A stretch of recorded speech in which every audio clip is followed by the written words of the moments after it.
بسم الله الرحمن الرحيم.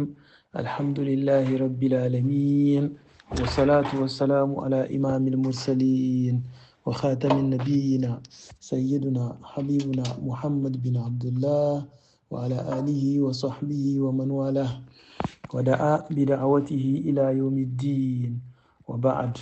السلام عليكم ورحمة الله وبركاته. Aujourd'hui, nous sommes vendredi 29e jour du mois de Sha'ban de l'année 1446 d'après le calendrier hégirien, ce qui correspond au 28 février 2025 d'après le calendrier grégorien.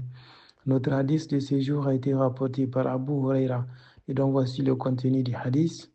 عن أبي هريرة رضي الله عنه قال عن النبي صلى الله عليه وسلم قال صوموا لرؤيته وأفطروا لرؤيته فإن غبي عليكم فأكملوا عدة شعبان 30 رواه البخاري ومسلم. Notre hadith du jour a été rapporté par les grands compagnons du prophète sallallahu alayhi wa sallam, Abu Huraira, dont son vrai nom est Abdurrahman bin Sakhar ad-Dawsi, qu'Allah subhanahu wa ta'ala l'agrée, ainsi que tous les autres compagnons du prophète sallallahu alayhi wa sallam, en disant ceci: صوموا لرؤيته وأفطروا لرؤيته فإن غبي عليكم فأكملوا عدة شعبان 30. Commencez à jeûner en voyant le croissant de Ramadan et rompez également les jeûnes en voyant le croissant de Shawwal. Et si le ciel est couvert et que vous ne pouvez pas le voir, complétez 30 jours de Sha'ban. Telle est une brève traduction de ce hadith. Qu'Allah subhanahu wa ta'ala nous fasse comprendre de plus.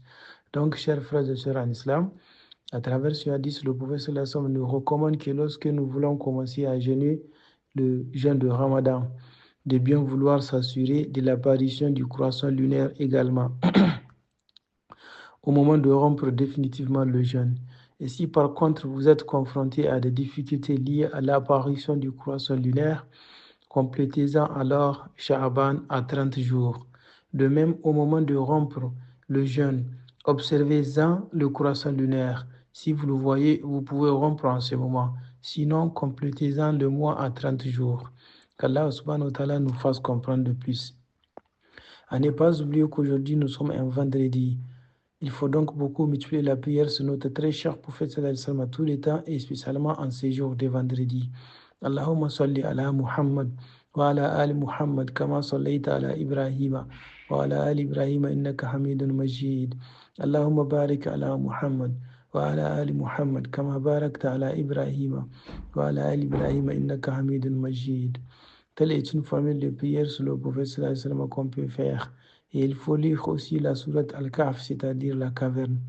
Ainsi, il est fortement recommandé d'aller à la mosquée très tôt, après avoir pris une douche, se parfumer, porter de jolis habits. Et les deux derniers ne sont valables que pour les hommes, car pour les femmes, il est strictement interdit pour elles de se parfumer et porter de jolis habits quand elles sortent de chez elles pour aller à la mosquée ou au marché ou bien au travail. Si elles doivent le faire, et bien qu'elles le fassent de leur foyer. Ainsi, il est préférable d'aller à pied à la mosquée, car ceci vous donne plus de récompenses. Qu'Allah subhanahu wa ta'ala nous donne la possibilité de pratiquer tout ceci. Je prie notre Seigneur qu'il nous mette ainsi parmi ses meilleurs serviteurs qui écoutent les paroles et travaillent avec les meilleurs d'entre elles. Là où nous avons dit juste et correct, qu'il nous l'agrée, et là où nous avons fait erreur, qu'il nous les pardonne. Je prie également notre Seigneur qu'il puisse pardonner à tous nos morts musulmans, qu'il leur fasse miséricorde. Et nous qui sommes encore en vie, qu'il nous fasse vivre une vie pieuse, qu'il nous fasse mourir en pleine foi, qu'il ne nous tienne pas rigueur et que la mort nous soit un repos total. Les musulmans qui éprouvent des difficultés de la vie, à savoir la dette, les soucis, le chagrin, la pauvreté, la maladie, etc., qu'Allah subhanahu wa ta'ala leur vienne en aide, car c'est à lui qu'appartient la solution à tous les problèmes. Je prie enfin notre Seigneur, le très haut, le très miséricordieux, de nous faire demeurer sur la sunna de notre très cher prophète sallallahu alayhi wa sallam, qui nous préserve de l'hérésie, c'est-à-dire la bid'a, et qu'il exauce tous nos vœux d'ici-bas et de l'au-delà de la facilité.